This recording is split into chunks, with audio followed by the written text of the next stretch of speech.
বিশ্বাস করেন, ওয়াল্লাহি আল্লাহর কসম করে বলছি, বিশ্বাস করেন, আপনার ইন্তেকালের পরে 40 দিন সময় লাগবে না এদের আপনাকে ভুলে যেতে। ওয়াল্লাহি আল্লাহর কসম করে বলছি, এই মানুষগুলোর কেউই আপনার প্রকৃত অর্থে আপন নন। আপনার অবস্থানকে তারা ভালোবাসে, আপনাকে তারা ভালোবাসে না। আপনাকে শুধু আপনার রব আল্লাহ ভালোবাসেন, আপনি তার উপর তাওয়াক্কুল করে হারাম ছেড়ে দেন, আপনাকে আল্লাহ বেহিসাব রিজিক দেবে ইনশাআল্লাহ তাআলা। মানুষ মানুষের অবস্থানকে মূল্যায়ন করে, আপনার পরে তারা আপনাকে মনে রাখবে না। আপনি আমি যদি আজকে পৃথিবীতে নাও থাকতাম, আজকে যদি আমরা পৃথিবীতে নাও থাকতাম, পৃথিবীর ঘূর্ণন কমে যেত না, পৃথিবী ঘুরতই, রাত হতো, দিন আসতোই, আমাদের স্ত্রী সন্তানরা বেঁচে থাকতো, মা বোনরা বেঁচে থাকতো, সবাই যার যার জায়গায় ঠিকই থাকতো, আমরাই থাকতাম। এটাই বাস্তবতা, এটাই দুনিয়ার নির্মম বাস্তবতা। তাহলে এই দুনিয়ার সংক্ষিপ্ত জীবনে কাদের কথা চিন্তা করে আপনি আল্লাহর অবাধ্যতা করছেন? কাদের কথা চিন্তা করেন? স্ত্রী সন্তান পরিবার পরিজন ছেড়ে দেন, আল্লাহর ওয়াস্তে হারাম ছেড়ে দেন, হালালে চলে আসে। আমরা ইসলাম নিয়ে অনেক বড় বড় কথা বলি, কিন্তু সবচেয়ে বড় কথাটা হচ্ছে এই আয়াতটা যেটা আমি তেলাওয়াত করতে যাচ্ছি। ইয়া আইয়ুহাল্লাযীনা আমানু, হে মুমিনগণ, আলাইকুম আনফুসাকুম, তোমরা নিজেরা আগে নিজেদের নফসটাকে ঠিক করো, নিজেরা ভালো হও, পরের দিকে আঙ্গুল পরে উঠাও। নিজেরা ঠিক হও, নিজে আগে জ্ঞান অর্জন করি, নিজে আগে আমল করি, নিজে আগে হালাল খাই, নিজে পরিবার ঠিক করি, নিজে আমি দ্বীন ইসলামের জন্য ক্ষুদ্র পরিসরে কিছু করার চেষ্টা করি, অন্যের ভুলের দিকে আঙ্গুল পরে উঠাই। দেখবেন ইনশাআল্লাহ প্রত্যেকে যদি নিজের ফিকির করি, আস্তে আস্তে সমাজ ঠিক হয়ে যাবে। নিজে ঠিক না হলে কিচ্ছু ঠিক হবে না। আর নিজে ঠিক না হয়ে মানুষকে ঠিক করতে যাওয়া ঠিক নয়। একটা বাতি যখন জ্বলবে, একটা বাতি থেকে আরো অনেক বাতি জ্বলবে ইনশাআল্লাহ। আল্লাহ পাক আমাদের সবাইকে হালাল রিজিক অন্বেষণ করার তৌফিক এনায়েত করুন। আমি যাদের হালাল রিজিকের সমস্যা আছে, আল্লাহ পাক যেন বেহিসাব রিজিকের ব্যবস্থা করে দেন। আমি আপনার আমার সম্পদ সুদের মধ্য দিয়ে লুটে নেওয়া হয়েছে, সম্পদ পেপার মানির মধ্য দিয়েও সাক করা হয়েছে। পৃথিবীর একটা অংশ দিন দিন ধনী হয়েছে, আর একটা অংশ ডে বাই ডে প্রপার্টি ডিস্ট্রিবিউশনের মধ্যে চলে গেছে।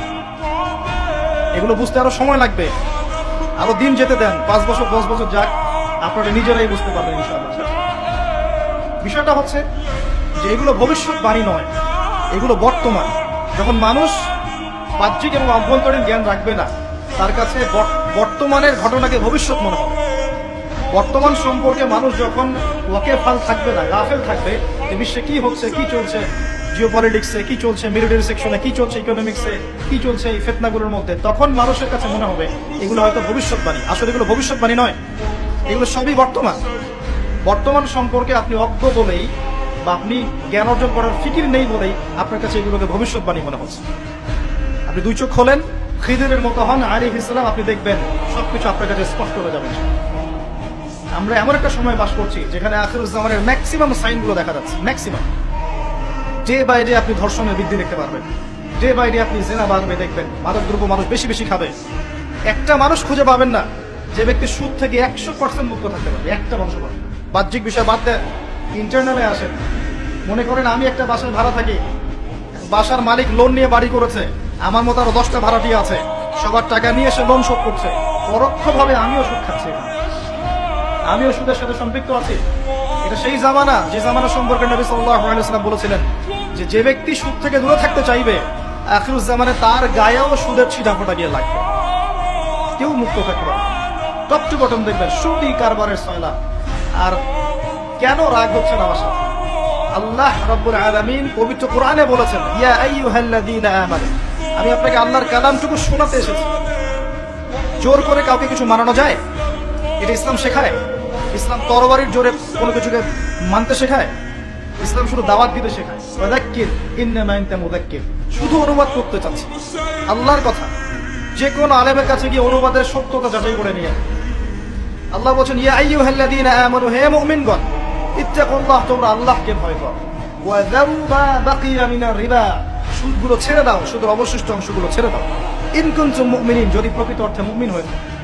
ওয়া ইন লাম তাফআলু, যদি তোমরা এই কাজটা না করো, অর্থাৎ সুদ না ছেড়ে দাও। ওয়া ইন লাম তাফআলু, যদি তোমরা সুদ না ছাড়ো। কে বলছেন? ফাযারু বিহারবিন মিনাল্লাহি ওয়া রাসূলিহি, তাহলে আল্লাহ এবং তার রাসূলের সাথে যুদ্ধের ঘোষণা শুরু করো। Path is yours, the road is yours, রাস্তা আপনার, পথ আপনার, চুজ ইউর পথ। আপনি আপনার রাস্তা সিলেক্ট করেন, আপনি আল্লাহর সাথে যুদ্ধ করবেন, তার নবীর সাথে যুদ্ধ করবেন, নাকি এগুলো ছেড়ে দিয়ে আল্লাহওয়ালা হবেন? আপনার চিন্তা। কে আপনাকে বাধ্য করবে? কেউ নেই বাধ্য করবে, কেউ বাধ্য করবেন আপনাকে। এটা আপনি ফিকির করবেন সারা জীবন যে হারাম রিজিকটা আপনি খাচ্ছেন, এইটা দিয়ে কি আপনার হজটা কবুল হবে কিনা, এটা দিয়ে আপনার উমরাটা কবুল হবে কিনা, এই টাকায় যখন সন্তান সন্ততি বড় হবে এরাও আল্লাহওয়ালা হবে কিনা আপনি ফিকির করেন। আপনি চিন্তা করেন যে নবী মুহাম্মদ সাল্লাল্লাহু আলাইহি ওয়াসাল্লাম জিনা শব্দটা মুখ থেকে বলতেও লজ্জা পেতেন, জানেন? আমাদের নবীজি জিনা শব্দটা মুখ দিয়ে বলতেও লজ্জা পেতেন। একজন সাহাবী এসেছেন, এসে বলেছেন যে আমি অন্যায় করেছি ইয়া রাসূলুল্লাহ, আমি অন্যায় করেছি ইয়া রাসূলুল্লাহ, আমাকে পবিত্র করুন, দুনিয়াতে আমাকে শাস্তি দিয়ে দিন, পরকালে আমাকে কোনো শাস্তি দিয়েন না। নবীজি মুখ ফিরিয়ে নেন, একবার ডানে একবার বামে মুখ ফিরিয়ে নেন, তার কথা যেন তিনি শুনছেন না। বলছেন বাসায় যাও, বাসায় গিয়ে ক্ষমা চাও, আল্লাহ মাফ করে দিবেন। কিন্তু সেই ব্যক্তি নাছোড়বান্দা, না আমাকে পবিত্র করেন, আমি অন্যায় করেছি, হুদুদ কায়েম করেন। তখন নবীজি বাধ্য হয়ে বলছেন আবিকা মাজনুন, তুমি কি পাগল? তখন সেই ব্যক্তি বলছেন না ইয়া রাসূলুল্লাহ, আমি পাগল নই, আমি অন্যায় করেছি, আমাকে পবিত্র করেন। কি কি তাড়না, যাতে আল্লাহর কাছে তাকে পরকালে শাস্তি পেতে না হয়, দুনিয়াতে শাস্তি দিয়ে দেন। কি তাড়না! এরকম মানুষ আছে এখন? চিন্তা করেন। তখন নবীজি বলছেন, এই কথাটা শুনে নবী সাল্লাল্লাহু আলাইহি ওয়াসাল্লাম বলছেন